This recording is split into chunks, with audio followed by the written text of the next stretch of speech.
Avoir raison est très surestimé. Nous payons un prix incroyable en relations ruinées et en misère personnelle juste pour avoir ce sentiment. Ah, je t'ai dit que j'avais raison. Nous pouvons donc apprendre une bonne leçon aujourd'hui. Ça demande de l'humilité. L'humilité n'est pas facile à trouver, mais elle est probablement la vertu chrétienne la plus importante. Et nous devons travailler avec le Saint-Esprit pour l'acquérir dans nos vies. Les dissensions sont un esprit très dangereux.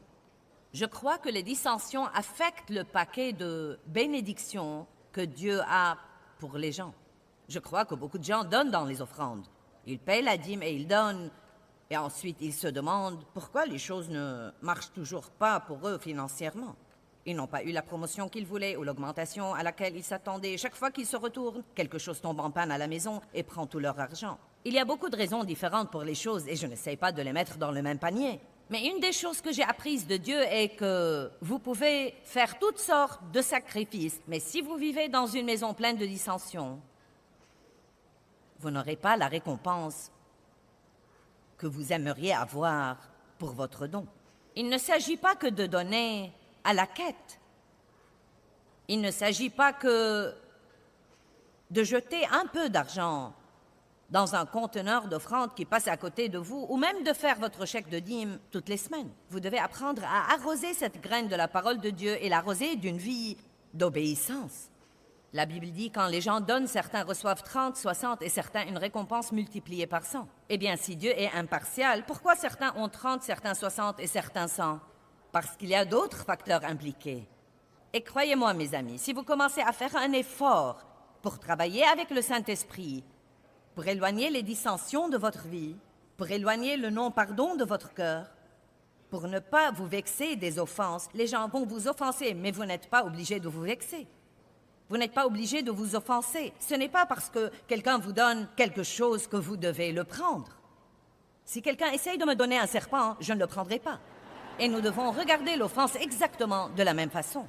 Et vous devez dire encore et encore et encore dans votre cœur, je ne serai pas facilement offensé. Et il va falloir prendre votre responsabilité. N'attendez pas que quelqu'un d'autre fasse ce qu'il faut. Vous devez prendre la décision de faire ce qu'il faut. Je dois prendre la décision de faire ce qu'il faut. Et quand chacun de nous décide de faire ce qu'il faut, je peux vous dire de la parole et d'après mon expérience que quel que soit ce que font les autres, vous serez bénis. Si personne de ceux que vous connaissez ne fait ce qu'il faut, mais que vous faites ce qu'il faut, Dieu trouvera sûrement un moyen pour vous bénir et bénir votre vie. Amen. Je prêche mieux que vous ne réagissez.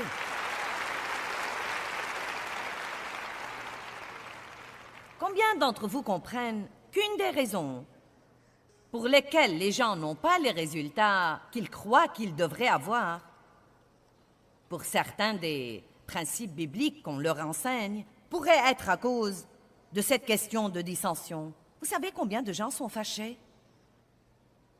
Vous savez combien de gens sont furieux?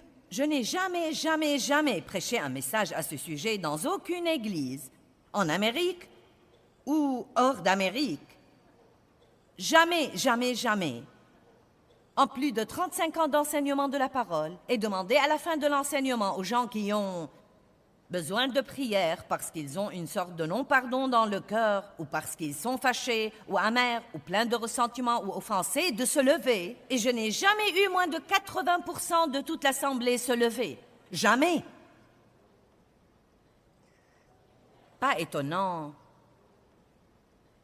que l'Église n'impressionne pas tellement le monde. Je crois que si nous commençons à nous comporter comme il faut, les gens inonderont les églises. Ils inonderont le royaume, mais ils n'ont pas besoin de venir ici pour avoir une version religieuse de ce qu'ils ont déjà dans le monde. Amen.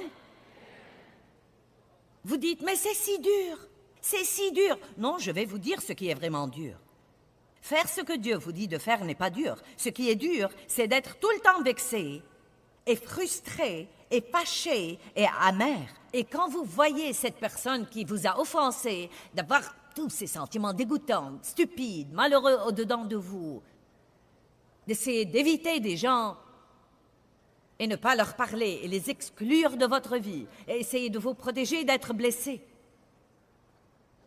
Dieu a dû m'apprendre que dans n'importe quelle relation, dans toute relation, il y aura des moments où vous serez blessés.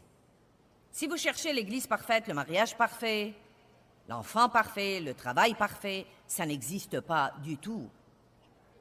Parce que là où les gens sont impliqués, la perfection sort par la fenêtre. Donc chaque fois que vous traitez avec les gens, j'aime mon mari, ça fait 44 ans que nous sommes mariés.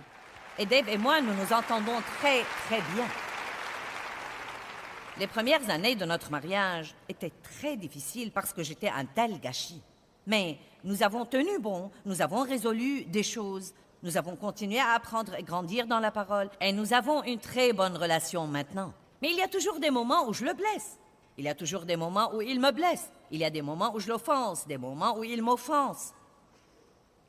Mais Jésus nous guérit. Et Dieu m'a dit, je ne peux pas te promettre que tu seras jamais blessé dans les relations, mais je peux te promettre que je te guérirai si tu reviens à moi. Dieu seul peut guérir nos sentiments blessés.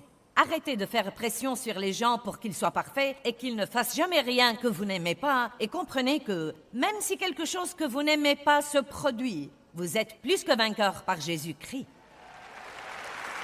Que tout le monde dise, c'est difficile de m'offenser. Je ne suis pas susceptible. Je suis prompte à pardonner. Je suis généreux en pardon. Je ne vivrai pas ma vie furieux, amer ou plein de ressentiment. Amen.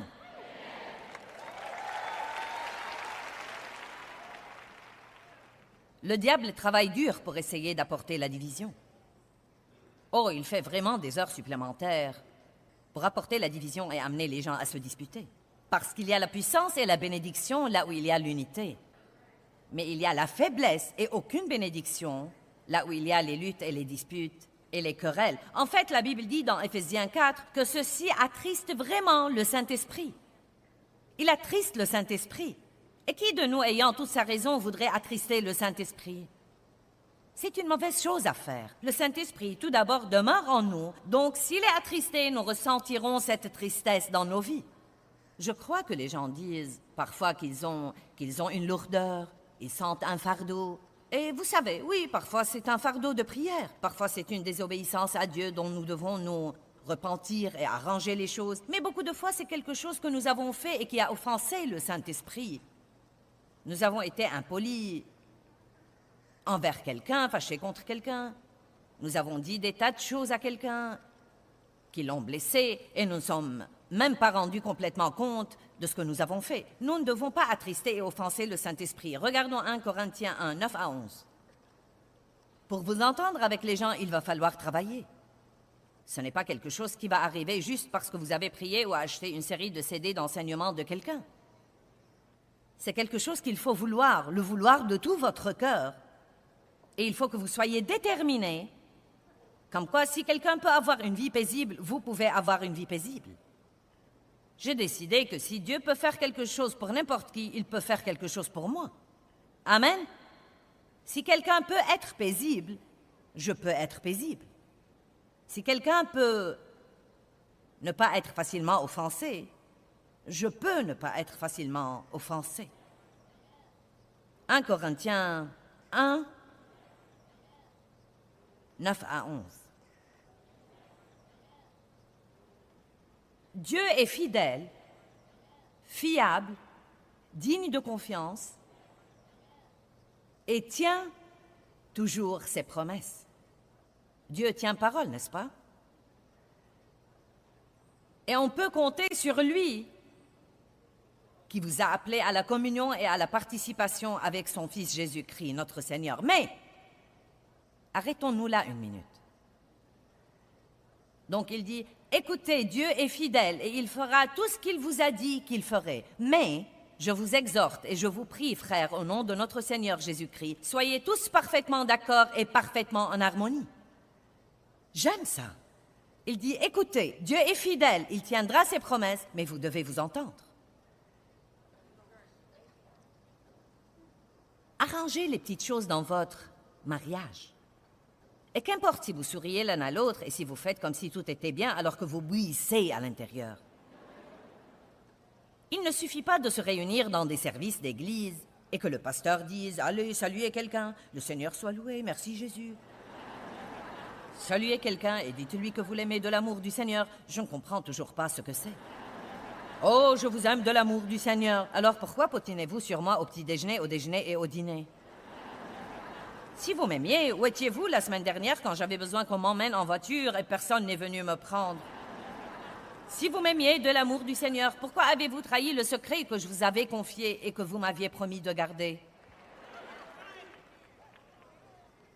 Nous devons donc arrêter de jouer ce jeu. Je les appelle des jeux religieux. Et nous devons vraiment apprendre ce que c'est que l'amour. Et nous devons vraiment apprendre comment Dieu veut que nous vivions. Et chacun de nous, oublions ce que font tous les autres. Nous nous embrouillons toujours sur ce point. Eh bien, personne d'autre ne le fait. Eh bien, soyez donc le premier. Soyez le premier, soyez le seul. Parce que celui qui est en fait le plus mûr spirituellement fera d'abord et en premier ce qu'il faut. Vous m'entendez? Dans une relation, celui qui est le plus mûr spirituellement sera le premier à s'excuser et à arranger les choses.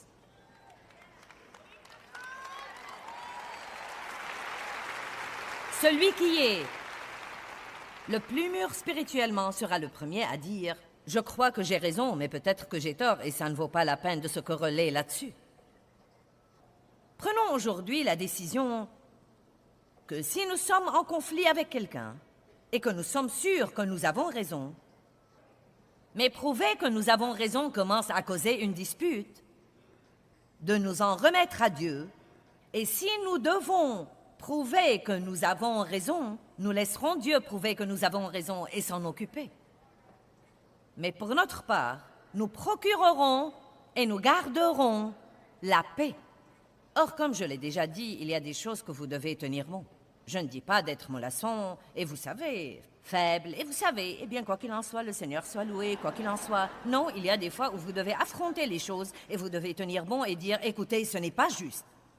Je sais que ce n'est pas juste d'après la parole de Dieu, mais je vais céder. Mais je parle de beaucoup de choses stupides, et nous parlerons de certaines de ces choses dans quelques minutes.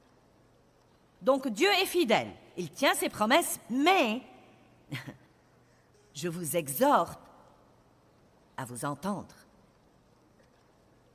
1 Corinthiens 1, verset 11. « Car mes frères, les gens de Chloé, m'ont appris qu'il y a des dissensions, des discordes et des mésententes parmi vous. » Donc, Paul dit à ces gens dans Corinthiens la même chose que je vous dis moi-même aujourd'hui. Puis il dit, je m'explique, chacun de vous parle ainsi. Moi, j'appartiens à Paul, moi, j'appartiens à Apollos, moi, j'appartiens à Pierre, moi, j'appartiens à Christ. C'est pareil à dire, eh bien, je suis baptiste, je suis méthodiste, je suis luthérien, je suis pentecôtiste. Quelqu'un croit vraiment qu'il a toute la vérité et que tous les autres sont dans le tort. Eh bien, je crois que vous pouvez être baptisé bébé. Je crois que vous ne pouvez être baptisé qu'adulte. Eh bien, je crois ceci et je crois cela. Et vous savez, Et Paul dit, écoutez, Dieu a un bon plan pour votre vie. Il est fidèle. Il accomplira ses promesses et vous pouvez compter sur lui. Mais je vous exhorte à vous entendre. Quel genre d'adoration croyons-nous vraiment que nous aurons si la moitié de l'équipe d'adoration se querelle entre eux? Aussi beau que soit le cantique, il n'y aura aucune onction. Nous avons besoin d'une adoration ouin, de sermons ouin, besoin d'un enseignement ouin. Non pas de mots recherchés, éloquents, mais nous avons besoin de l'onction, car c'est l'onction qui libère les gens du joug de l'esclavage. Je veux que ce que je dis soit ouin, et il ne sera pas ouin si je me querelle avec mon mari à la maison derrière les portes fermées, et ensuite je me tiens debout ici avec mon grand sourire chrétien. Et j'espère que vous prendrez cela au sérieux, parce que j'en suis à un point dans ma vie où j'ai dû le prendre au sérieux. J'avais une mauvaise attitude à l'égard des hommes, car j'étais victime d'abus sexuels, non pas de la part d'un seul homme, mais de plusieurs. Et cela a fait de moi une prétentieuse. Et vous savez, quand vous avez une attitude, elle transparaît. Et vous savez, il y avait comme un tranchant. Vous savez, si Dave me demandait de faire quelque chose que je ne voulais pas faire, je ne disais pas humblement et docilement Oui, chérie. Je disais, oui, chérie. Donc, je disais, en fait, ce qu'il faut, mais avec la mauvaise attitude. Et je ne suis pas la seule femme ici qui sait de quoi je parle, n'est-ce pas? Et je me rappelle un matin où je priais pour l'agrandissement de mon ministère. Non, mais je me consacrais à ça. Je priais fort et à haute voix. Je réprimandais le diable. Je priais pour l'agrandissement de mon ministère. Non, mais l'Esprit de Dieu a parlé à mon cœur clairement. Il m'a dit, eh bien, maintenant, Joyce, je ne peux pas faire une chose de plus dans ton ministère avant que tu ne fasses ce que je t'ai dit de faire concernant ton mari. C'est tout ce qu'il a dit. Bien. Et croyez-moi, si je n'étais pas en train de faire les changements que je savais déjà que Dieu m'avait mis dans le cœur, arrêtez de me disputer avec Dave à propos de tout ce que je n'aimais pas, ne pas prouver que j'ai raison, ne pas essayer de faire à mon idée tout le temps. Être respectueuse. Ne pas avoir de mauvaise attitude. Ne pas toujours avoir à avoir le dernier mot. Ne pas faire une montagne d'une taupinière. Ne pas essayer de lui dire que faire tout le temps. Je sais que aucun de vous n'est comme ça. Et je suis sûre que nul de ceux qui nous regardent à la télé n'est comme ça. Je suis sûre que vous venez d'allumer la télé ce matin pour écouter ma triste histoire, mais vous n'êtes pas comme ça. Mais peut-être que vous connaissez quelqu'un comme ça et que vous pouvez lui dire « Tu dois regarder cette émission ».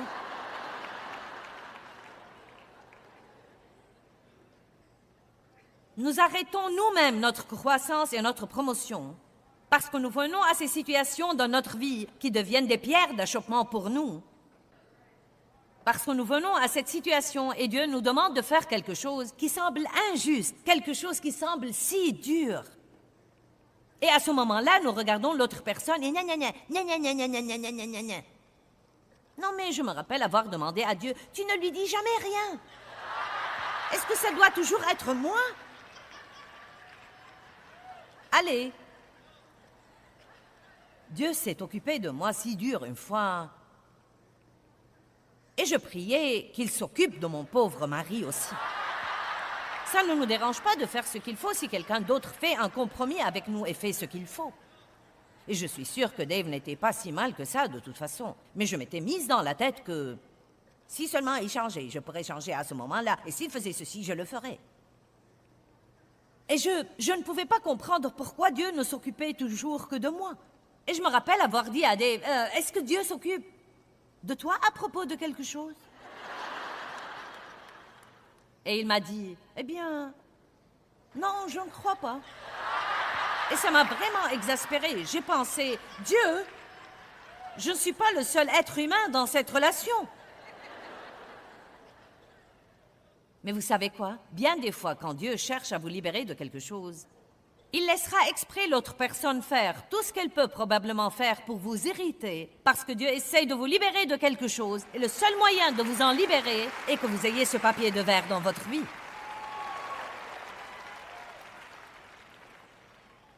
Amen. Et si ce que faisait Dave était réel ou imaginé, ça ne faisait pas de différence pour Dieu à l'époque. Dieu voulait juste que je sois prête à faire ce qu'il me disait de faire, indépendamment de toutes les choses que font tous les autres.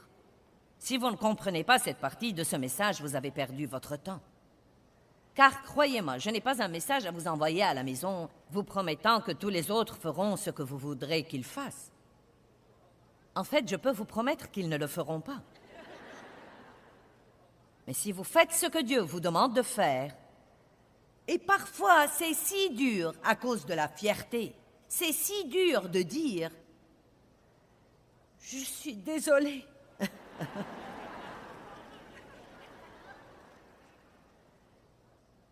Je suis désolée. Je suis si désolée. Je ne veux pas que nous nous disputions. Pardonne-moi. Nous devons garder la paix. Et vous savez, une partie de nous dit « Mais ce n'est pas mon tour cette fois. Je l'ai fait la dernière fois et la fois avant cela et une fois avant cela. » Combien de fois pardonnerai-je à mon frère, a dit Pierre. Et quel que soit le disciple qui irritait Pierre, je crois personnellement que c'était Jean, mais Vous dites, pourquoi crois-tu ça? Eh bien, je suis plutôt comme Pierre et je sais ce que me ferait un Jean. Eh bien, je suis le disciple que Jésus aime.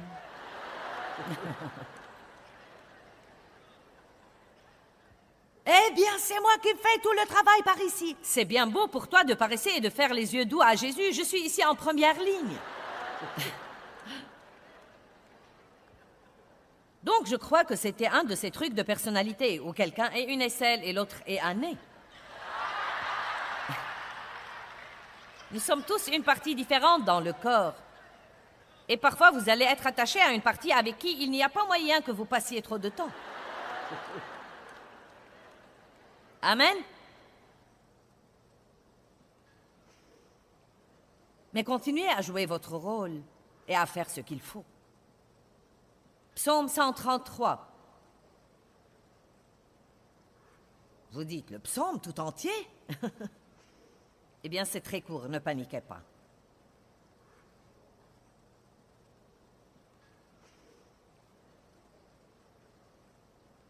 Il dit, voici qu'il est bon et qu'il est agréable que les frères habitent unis ensemble. Oh mon Dieu, il n'y a rien de plus beau que la paix. Non mais j'ai fini par apprécier la paix plus que toute autre chose dans ma vie personnelle. Et il suffit d'une semaine de dissension et de désarroi pour que je me sente littéralement jetée en enfer. Et quand les choses sont réglées et que c'est fini, je m'assieds et je me dis, oh mon Dieu, j'aime vraiment la paix. Seigneur, j'aime la paix. Et croyez-moi, vivre en paix et garder la paix vaut un peu d'humilité si c'est ce que vous devez faire pour avoir cette paix. Là où il n'y a pas de paix, il n'y a pas de puissance. Mais quand vous connaîtrez la paix, vous connaîtrez la puissance dans votre vie. Et je dois avoir la puissance de Dieu qui fonctionne dans ma vie. Je ne suis rien sans elle.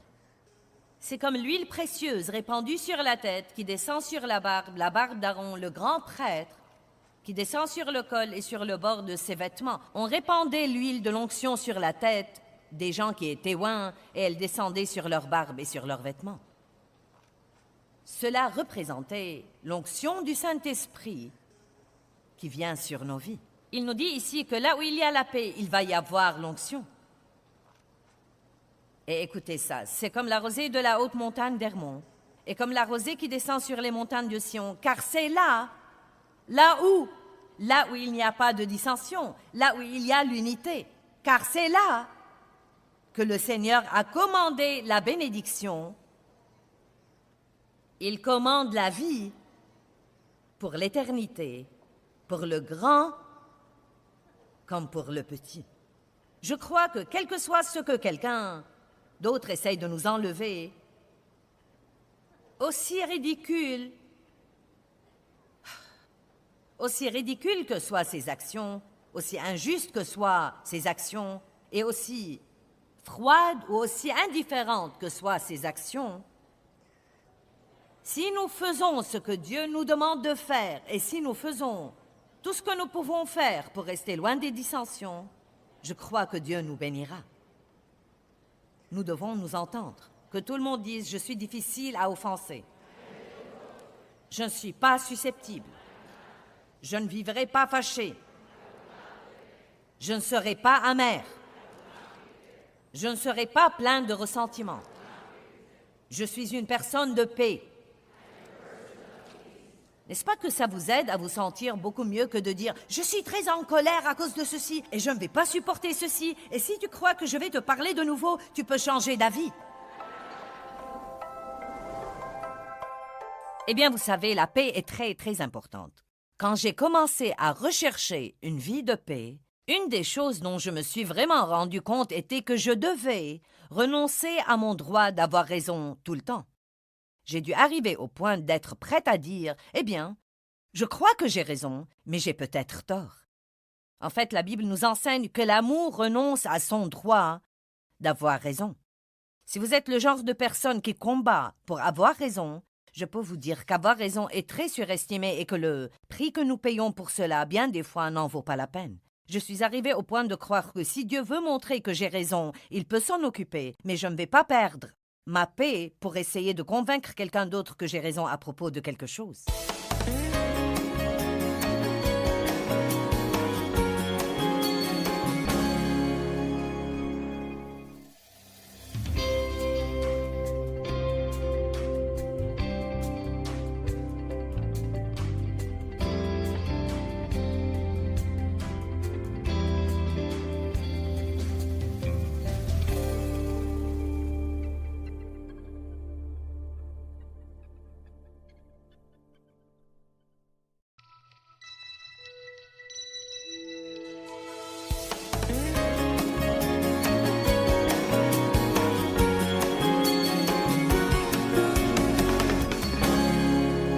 Ce soir, je vais vous enseigner un message intitulé « La bataille est du ressort de Dieu », tiré de 2 Chroniques 20.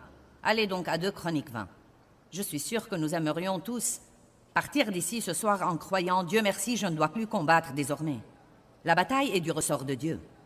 Je peux me reposer et jouir de ma vie pendant que Dieu combat pour moi. Qui peut dire amen à ça? La chose que vous devez faire quand vous avez un problème, et vous verrez que Josaphat a fait ça, c'est, même avant de demander à Dieu de répondre à votre besoin, de passer un moment à le louer.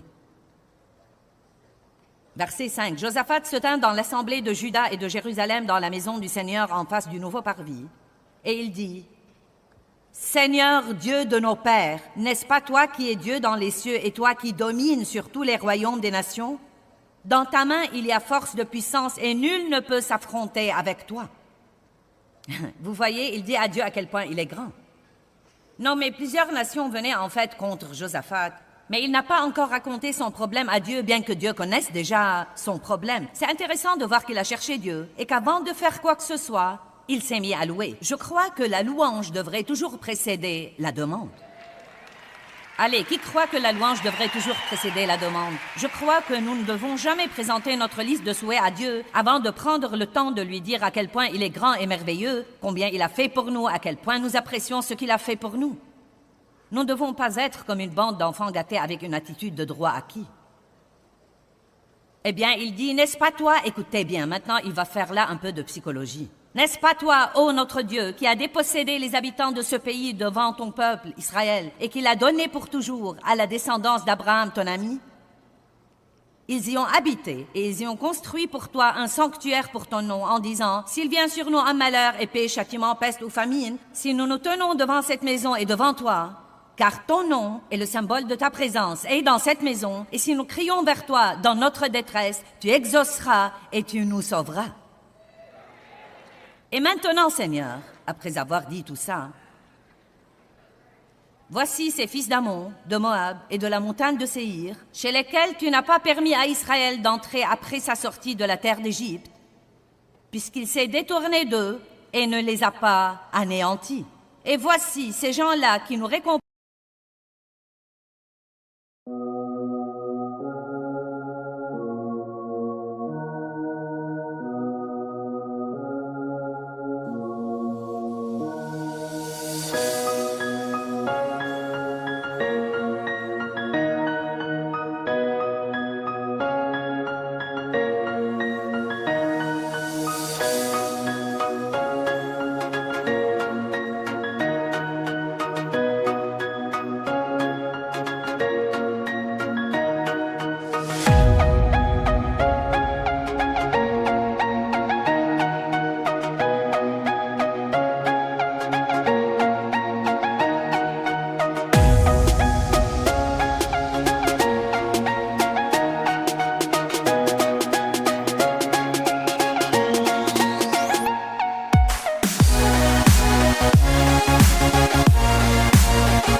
récompense en venant nous déposséder de ta propriété. Vous devriez revoir ce passage pour le comprendre. J'ai étudié ce passage et je l'ai étudié, mais pour moi, il fait cette partie de psychologie. C'est comme s'il disait à Dieu, nous avons eu l'occasion de les détruire à un moment donné, mais tu ne nous l'as pas permis. Nous les avons donc laissés vivre et regarde ce qu'ils nous font. Ils nous récompensent en venant contre nous, et Dieu, nous voulons te rappeler que c'est ton pays que tu nous as donné qu'ils essayent de nous enlever. C'est ta propriété que tu nous as donnée et que tu avais promise à ton ami Abraham. C'est comme si je disais à Dieu, eh bien Dieu, c'est ton ministère que tu m'as donné. C'est toi qui m'as donné la grâce de faire tout ce travail. Et donc maintenant Dieu, s'il y a un problème, je m'attends à ce que tu t'occupes de ce qui t'appartient.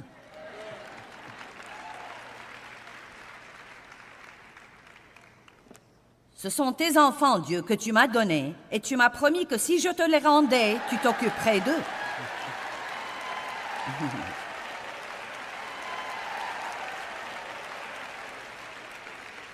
Et maintenant, il paraît que l'un d'eux va détruire sa vie, Dieu. Et donc, ce sera mal vu pour toi, car je proclame où que j'aille, à quel point tu es bon. Il fait un peu de psychologie, là. Non, mais attendez voir. Il dit essentiellement, veux-tu être embarrassé pour ne pas avoir pris soin de nous? Et Moïse a fait la même chose quand Dieu allait détruire les Israélites. Il lui a dit, nous avons dit à tout le monde, à quel point tu es grand, ça ne va pas être très bien vu.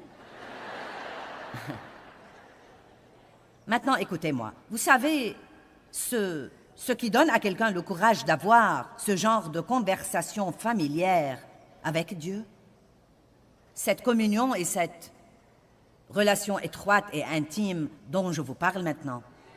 Il parlait à Dieu comme il parlait à un ami très intime. Et Dieu veut que nous ayons ce genre de relation avec lui. Tout dans notre relation avec Dieu ne doit pas être raide et formel.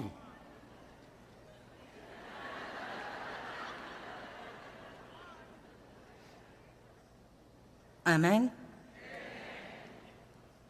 Vous serez tout excités quand nous terminerons ceci.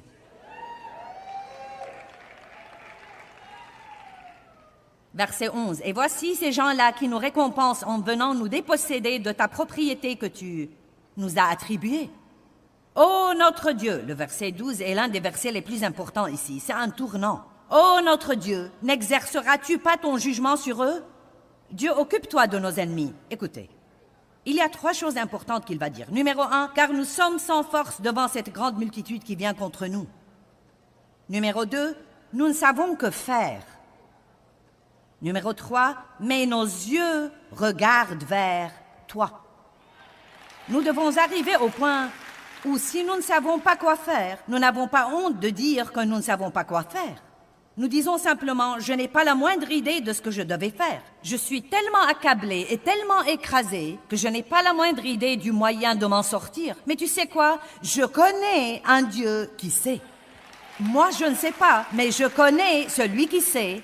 Et je sais qu'au bon moment, peut-être l'heure de minuit, mais au bon moment, il va me parler et il va me délivrer. Et Dieu ne me décevra pas. Amen?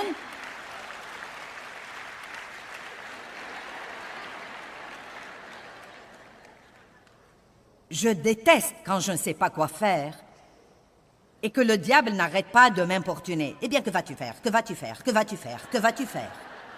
Et vous savez, dans mes premières années avec Dieu et pendant longtemps, je ne voulais pas dire « je ne sais pas quoi faire ».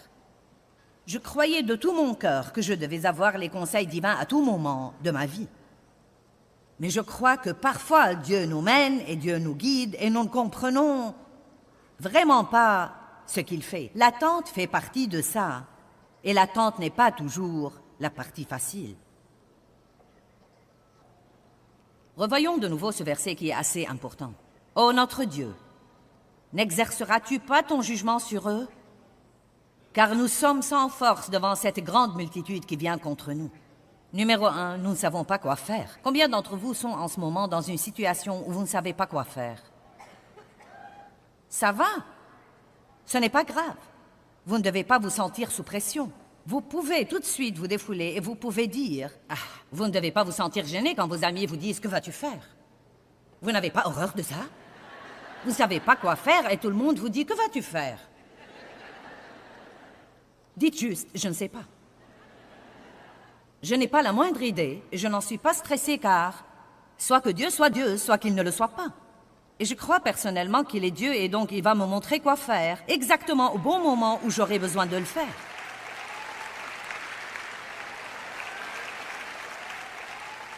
Nous n'avons pas ce qu'il faut sans Dieu. Nous savons que faire, mais Dieu, nos yeux regardent vers toi. Humiliez-vous sous la main puissante de Dieu. Tous les jours de ma vie, je ne crois pas qu'il y ait un seul jour où je ne dis pas « Dieu, je ne suis rien sans toi ». Avant d'oser de venir à chacune de mes réunions, « Dieu, je ne suis rien sans toi ». Si tu ne m'aides pas, je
serais un grand gâchis. Et j'ai prêché des milliers et des milliers et des milliers et des milliers de fois. Mais je sais que je ne peux pas faire ça correctement sans Dieu. L'humilité est la plus belle vertu que nous puissions acquérir. Jésus était humble, doux et modeste. Il se soumettait toujours à la sagesse du Père et au conseil du Père. Quand Jésus a dû choisir ses 12 disciples, il savait en son fort intérieur que ce choix qui allait être extrêmement important, et il a cherché Dieu toute la nuit. Jésus, Dieu lui-même, s'est humilié comme un homme et a cherché le Père, nous laissant un exemple sur la façon dont nous devons nous y prendre. Je ne sais pas comment il a choisi les 12 après avoir prié, mais ce qui m'encourage, c'est qu'il les fait exprès Nous laissons un exemple comme quoi Dieu utilise les gens ordinaires qui n'ont pas tout ce qu'il faut pour montrer sa gloire par eux. Amen.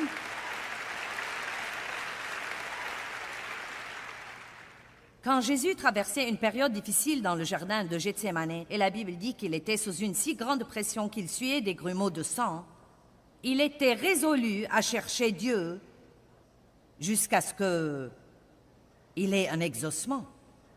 Il a dit à ses disciples, « Vous n'avez donc pas pu prier 1 heure avec moi? » Tout le monde l'a déçu, mais Dieu l'a assisté.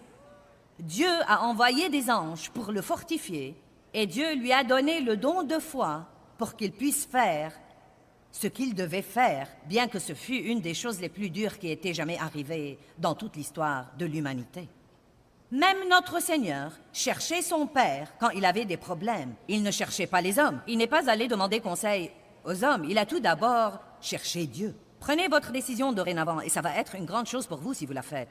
Prenez votre décision dorénavant que quand vous aurez des problèmes, la première chose que vous allez faire, c'est de chercher Dieu. Quand la crainte vient, vous allez chercher Dieu. Avant même de présenter votre problème à Dieu, vous allez passer un temps dans la louange. Vous allez lui dire à quel point il est merveilleux et le remercier pour ce qu'il a fait dans le passé, et ensuite vous pouvez mentionner votre besoin. Et c'est ce que Josaphat a fait ici, si vous prêtez attention. Verset 13. Tout le peuple de Juda se tenait devant le Seigneur avec leurs enfants et leurs femmes. Ils ont attendu. Croyez-moi, l'attente, rien ne révèle ce qu'il y a de pire en nous comme une bonne attente. Je voudrais dire, rien ne révèle ce qu'il y a de mieux en nous comme une bonne attente, mais malheureusement, rien ne révèle ce qu'il y a de pire en nous comme une bonne attente. Croyez-moi, si vous ne savez pas attendre, vous serez malheureux dans la vie, car vous attendrez davantage, probablement plus que toute autre chose.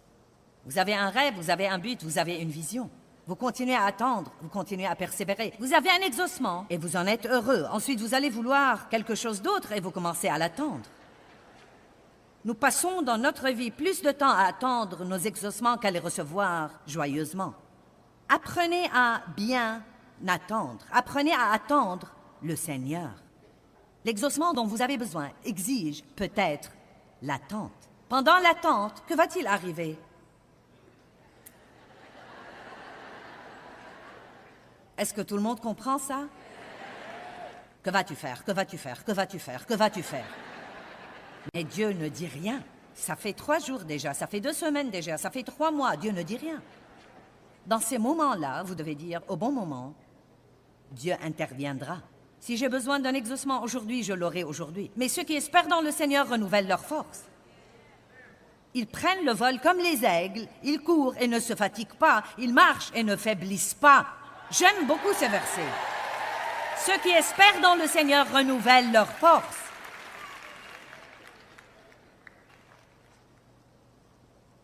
Et il y a quelque chose d'autre, et c'est si important que vous le compreniez ce soir. Pendant l'attente de votre exaucement, vous êtes libre de jouir de votre vie. Oh! N'est-ce pas une bonne nouvelle? Pendant que vous avez un problème, vous n'avez pas à être malheureux. Vous êtes libre de jouir de votre vie pendant que Dieu change votre enfant qui est sur le point de vous rendre fou. Vous êtes libre de jouir de votre vie pendant que Dieu travaille sur votre mariage. Vous êtes libre de jouir de votre vie même pendant que les choses dans vos circonstances ne sont pas parfaites. Vous feriez aussi bien de jouir de votre vie. Ça ne va vous aider en rien d'être malheureux. Ça ne va pas résoudre votre problème et ça ne montre pas que vous faites confiance à Dieu. Quand on fait confiance à Dieu, la joie vient. J'ai écrit ceci et j'ai tracé un grand cercle rouge tout autour. Juste là. Une personne joyeuse avec un problème est une personne puissante. Une personne joyeuse avec un problème est une personne très puissante, car la joie du Seigneur est notre force. Le diable sera sur le point de faire une grande dépression quand il fait tout ce qu'il peut faire pour nous rendre malheureux.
heureux et que nous sommes toujours heureux, nous aimons les autres, nous jouissons de la vie et nous faisons confiance à Dieu.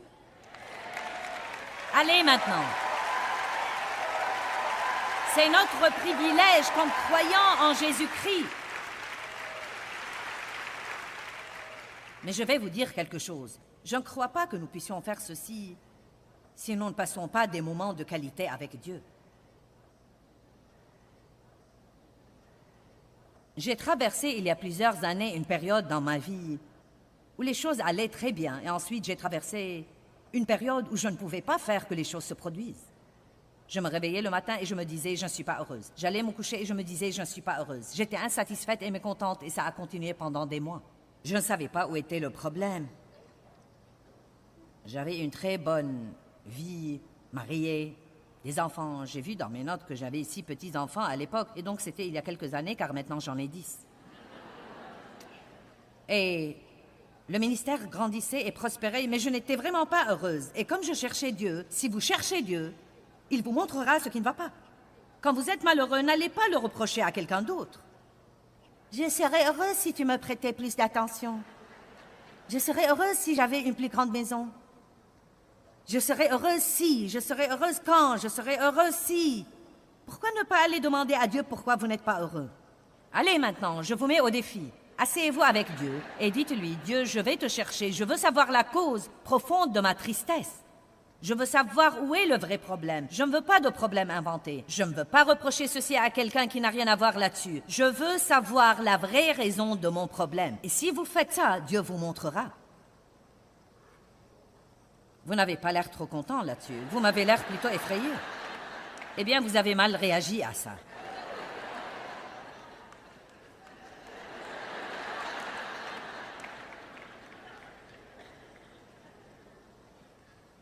Eh bien, une fois j'ai demandé à Dieu, je lui ai demandé, « Dieu, qu'est-ce qui ne va pas dans ma vie? J'ai vraiment fait tout ce que j'ai appris dans tous les séminaires. »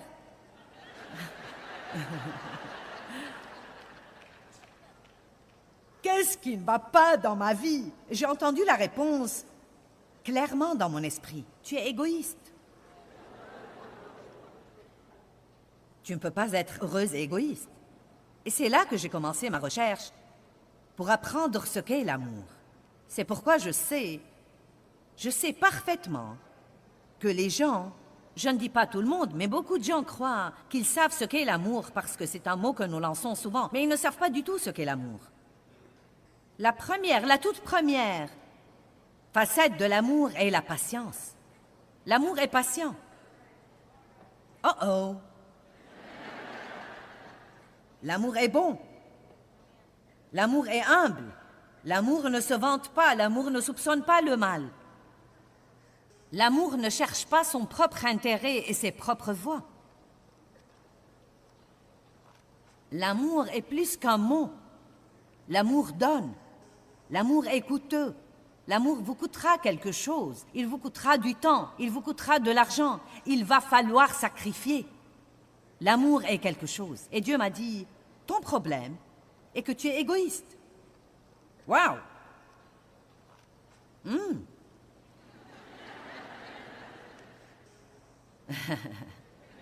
Devrais-je inviter le pasteur Barnett à monter finir ceci ou allez-vous coopérer avec moi?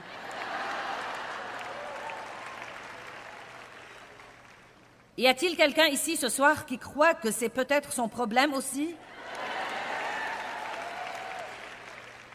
Eh bien, en ce temps-là où je me disais, je ne sais vraiment pas pourquoi je ne suis pas heureuse, pourquoi je ne suis pas heureuse, le Seigneur m'a dit, tu vis sur les repas légers et tu as besoin de grands repas. Et cela voulait dire spirituellement que je ne prenais que quelques minutes avec lui, ça et là. Et vous savez pourquoi? Voilà ce que je faisais. La chose même pour laquelle j'ai cherché Dieu, ce ministère, sa croissance, être capable d'aider plus de gens, de passer à la télé, d'écrire des livres, toutes les choses que je fais maintenant, Dieu me les a données comme je le cherchais. Et maintenant, la chose même qu'il m'a donnée m'éloignait de lui. Et cela l'offensait. Quel homme voudrait donner à sa femme un autre bébé si le premier l'a éloignée de lui et que tout ce qu'elle fait maintenant, c'est de s'occuper du bébé. Dieu donne naissance à des choses dans votre vie. Elles sont comme des bébés spirituels, mais vous ne devez pas laisser ces choses vous éloigner du Père même qui vous les a données. Amen.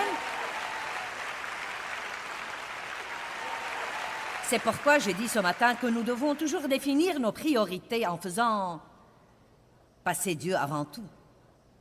Une personne joyeuse et une personne puissante. Prenez la responsabilité de votre joie si vous n'êtes pas heureux. Je vous mets au défi d'aller demander à Dieu pourquoi. Vous voyez, vous n'êtes toujours pas d'accord avec moi.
Si vous avez une mauvaise journée et que vous vous dites « je ne sais pas ce qui ne va pas, je suis de mauvaise humeur, j'ai un esprit de lourdeur, je ne sais pas ce que c'est ».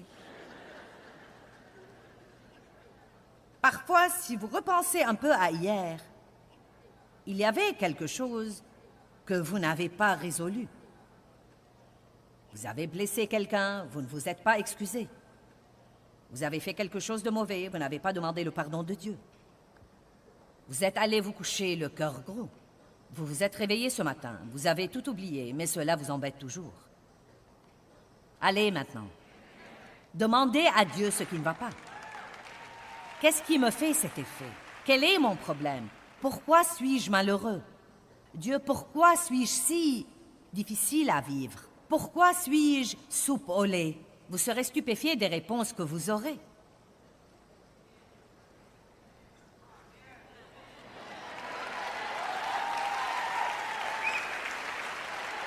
J'essaie de comprendre si vous voulez vraiment savoir la vérité ou non. Vous devriez voir ceci, pasteur. Ils sont comme...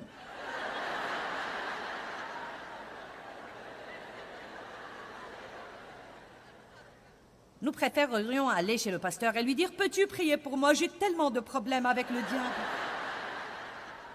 Bien, continuons. Donc, ils attendent. Dieu parle. Alléluia. Et l'Esprit du Seigneur, verset 14, fut sur Yahaziel, fils de Zacharie, fils de Benaïa, fils de Yehiel, j'ai pu lire les noms, fils de Matania, lévite d'entre les fils d'Azaph, au milieu de la congrégation, et il dit, « Faites tous attention, peuple de Juda, et vous habitants de Jérusalem, et toi, roi Josaphat, ainsi vous dit le Seigneur, ne craignez pas, et ne vous effrayez pas devant cette multitude nombreuse, car cette guerre n'est pas la vôtre, mais celle de Dieu. »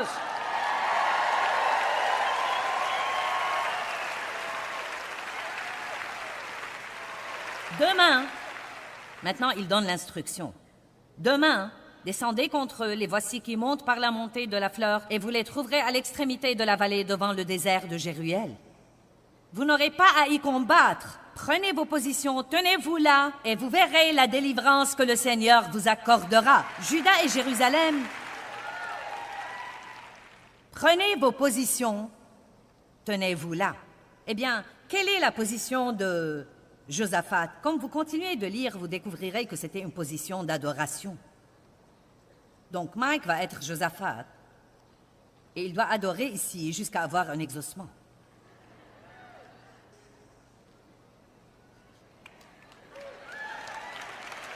Écoutez maintenant, nous y voilà.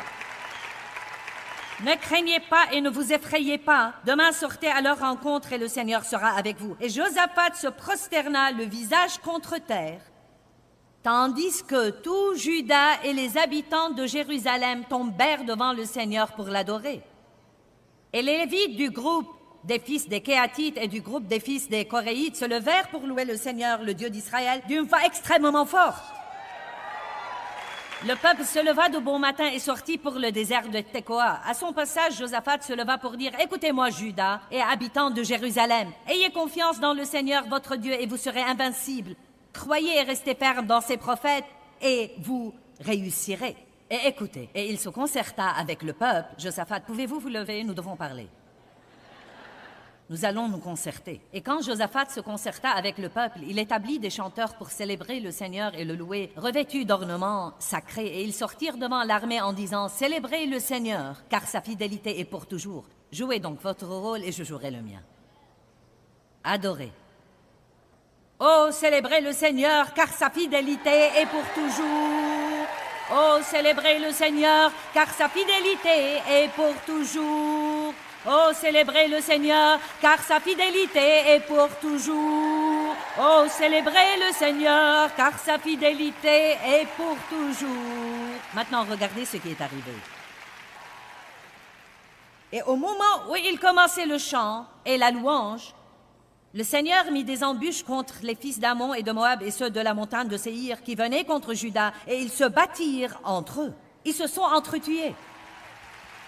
Leurs ennemis étaient très désorientés par la louange et l'adoration. Le diable était si embrouillé pour ne pas avoir pu troubler le peuple qu'il est entré dans le camp et les ennemis se sont entretués. Ils ont commencé à se tuer. Allez, louez le Seigneur! Quand vous ne savez absolument pas quoi faire dans votre situation et que vous attendez Dieu, je veux vous encourager à vous reposer dans le fait que Dieu combat à votre bataille et qu'il marche devant vous. Ce n'est pas parce que vous n'avez pas encore vu d'exaucement que Dieu ne travaille pas dans les coulisses et dans le secret pour vous l'apporter. Soyez une personne qui reste joyeuse pendant que vous attendez et à ce moment-là, vous serez une personne puissante aussi.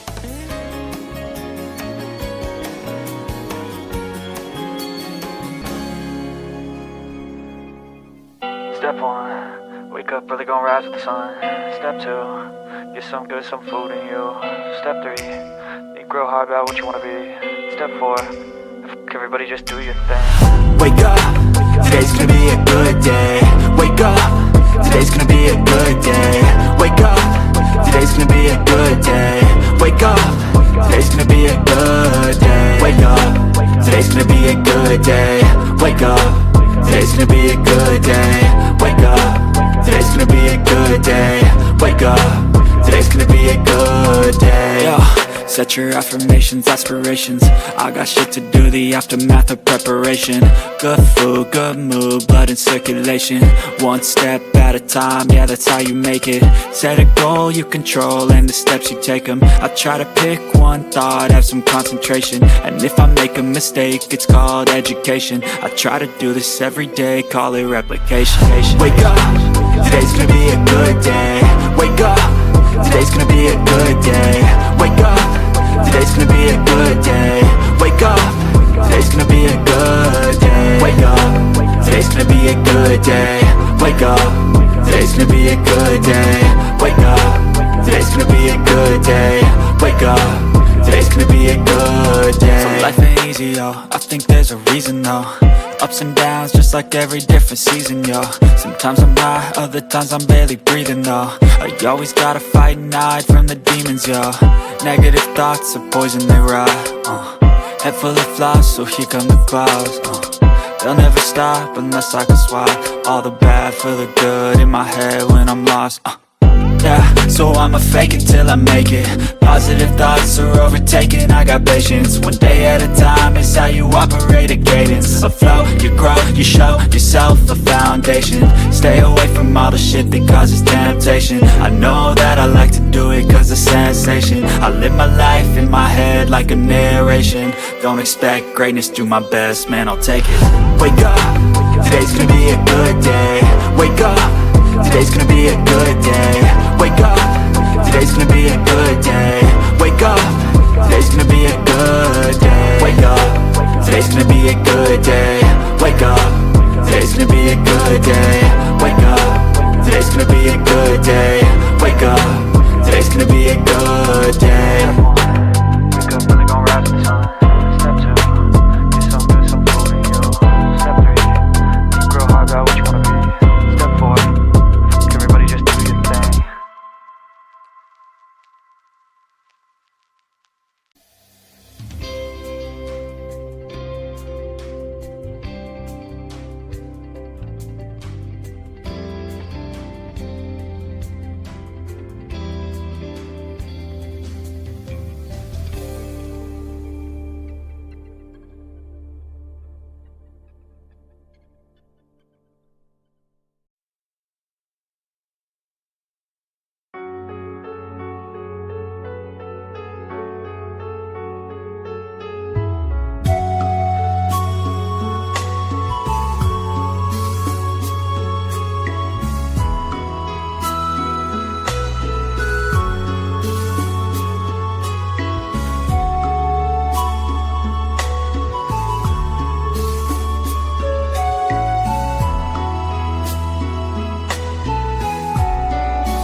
Đi khắp phương trời vẫn nhớ tới quê hương. Người về đây thăm làng trù quê mẹ và làng sen quê cha. Xúc động bồi hồi người rơi giọt lệ, thương mái nhà cháy.